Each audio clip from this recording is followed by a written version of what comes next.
নমস্কার, কেমন আছেন সবাই? আশা করছি সবাই খুব ভালো আছেন, সুস্থ আছেন। তিতলি অ্যান্ড তিন্নি চ্যানেলে আপনাদের অনেক অনেক স্বাগত। আরও একটি নতুন ভিডিওতে সবাইকে স্বাগত জানিয়ে আজকের ভিডিওটি শুরু করছি। যেই দিনের ভিডিওটি শেয়ার করছি দিনটি ছিল সোমবার, আর ডিসেম্বর পড়তে না পড়তেই একদম জমিয়ে ঠান্ডা আর সাথে কুয়াশা। সকাল সকাল এত কুয়াশার মধ্যেও তিতলি রেডি হয়ে গেছে স্কুলে যাওয়ার জন্যে। আর যে ঘড়িতে এখন 8টা বাজে, ওর স্কুলের বাস এই মাত্র চলে আসবে, কেননা চারিদিকে এতটাই কুয়াশা, স্কুলের বাসটাও আসতে একটু দেরি করলো। এরপর 8টা 5-10-এর মধ্যেই তিতলি স্কুলে বাসও চলে আসলো, ওকে বাসে তুলে দিয়ে চলে আসলাম। তিনি তখন ঘরেই ছিল, আসলে এতটাই ঠান্ডা ওকে নিয়ে আর বেরোলাম না। আর এই যে সুন্দর সুন্দর ফুলও ফুটেছে স্থলপদ্ম গাছে। এরপর আমাদের সকালে জল খাবারও হয়ে গেছে। আর এতটাই ঠান্ডা, সারাদিনে তো রোদের দেখা নেই, সকাল থেকেই কুয়াশা। আর এখন আমি চললাম চা বানাতে। আর এই যে চাটা বসিয়ে দিয়েছি, আজকে বানাবো মশালা চা। চাটি বানানোর জন্য নিয়েছি গ্রেট করা আদা আর 2টো এলাচ। এবার জল ফুটলেই দিয়ে দেবো আদা, এলাচ আর চা পাতা, চিনি। সব একসাথে ফুটে উঠলে দুধ দিয়ে দেবো। একটু সময় নিয়ে ফোটালে চায়ের রঙটাও সুন্দর হবে, চাটা একটু কড়াও হবে। আর এতটাই ঠান্ডা, একটু কড়া চা যদি এমন পাওয়া যায়, দিনে কিন্তু 2 থেকে 3 কাপ খাওয়াই যেতে পারে।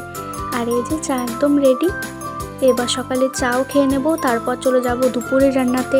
আজকে এতটাই ঠান্ডা যে আজকে সেরকম কিছু তো রান্নার ইচ্ছেও করছে না, কিন্তু রান্না তো করতেই হবে। তাই খুব চটজলদি যে রান্নাটা করা যায় সেই রান্নাটাই আজ করব, মানে ডিম কারি। তাই 4টে ডিম সেদ্ধ করতে দিয়েছি, আর এর মধ্যে থেকে একটা তুলে রেখেছি তিন্নির জন্য, আর বাকি 3টে দিয়ে আমাদের রান্না হবে। ডিম কারির জন্য মশলা নিয়েছিলাম একটু পেঁয়াজ, আদা আর অল্প রসুন, সাথে দিয়েছিলাম টমেটো আর লঙ্কা, সব একসাথে পেস্ট করে নিলাম। এরপর কড়াইতে গোটা গরম মশলা ফোড়ন দিয়ে সব মশলাগুলোকে একসাথে ভেজে নিয়েছি। মশলার মধ্যে লেগেছে জিরে গুঁড়ো, ধনে গুঁড়ো, লাল লঙ্কার গুঁড়ো আর শেষে একটু গরম মশলা। আর এই যে রান্না একদম কমপ্লিট হয়ে গেছে। এরপর আমার দুপুরের রান্না তো কমপ্লিট। আর স্কুল থেকে এসেই মেয়ের বায়না, ওকে মোমো খাওয়াতে হবে। এতটাই ঠান্ডা, ওর এখন মনে করছে একটু মোমো খাওয়ার জন্য। কিন্তু আমাদের আশেপাশে কিন্তু এসব ফাস্টফুডের দোকান খুব একটা নেই, তাই আমাকে এসব বাড়িতেই বানাতে হয়। তো বসে পড়লাম মোমো বানাতে বাঁধাকপি দিয়ে। অমনি মেয়ের রাগ, বাঁধাকপি দিয়ে মোমো চলবে না, ওর লাগবে চিকেন মোমো। তো ঘরে খুঁজে দেখলাম ফ্রিজে একটু চিকেন আছে, কিন্তু অল্প পরিমাণে। তাই অল্প চিকেন নিয়ে বসে পড়লাম মোমো বানাতে।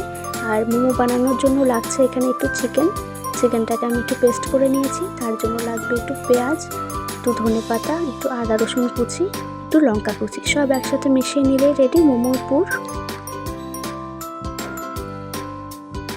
এরপর সব উপকরণগুলো এক এক করে মিশিয়ে নেব। এই মোমোর পুর তো একদম রেডি হয়ে গেছে, কিন্তু এরপর দেখছি পুরের পরিমাণটা এতটাই কম যে 10টার বেশি মোমো একেবারেই সম্ভব না। তাই আমি আবার আগে যে বাঁধাকপিটা কেটে রেখেছিলাম সেই বাঁধাকপিটাও মিলিয়ে দিলাম। তাতে কি হবে, বাঁধাকপিটা দিলে পরিমাণটাও একটু বাড়বে।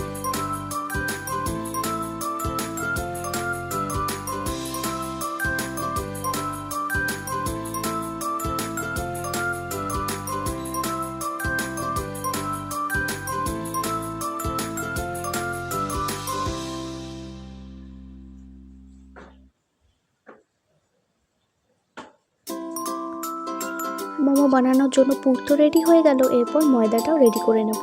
ময়দাটা রেডি করার জন্য ময়দাতে দিয়েছিলাম একটু নুন আর বাটার, সব একসাথে প্লেন জল দিয়ে মেখে রেডি হয়ে গেছে। আর এখানে মোমোর সব জিনিসপত্র নিয়েও বসে পড়েছি। আর এই যে মোমো বানানোর ট্রেতে মোমো বানানোর আগে একটু তেলও লাগিয়ে নিলাম। আর এই যে তিন্নিও চলে এসেছে কি বানাচ্ছি সেটা দেখার জন্য। ও এখানে বসে বসে আমার এখন মোমো বানানো দেখবে। আসলে শরীরটা তো খুব একটা বেশি ভালো না, তাই বাচ্চারা একটু বায়না করাতে একটু রাগও হয়েছিল ঠিকই, কিন্তু মনে মনে আমারও খেতে ইচ্ছে করছিল। তাই সন্ধ্যেবেলা সব কিছু রেডি করে নিয়ে বসে পড়লাম মোমো বানানোর জন্য। আর এই যে এখানে এতটাই ঠান্ডা ঘরের মধ্যে, এই যে তিন্নি একদম টুপি সোয়েটার পরে রেডি।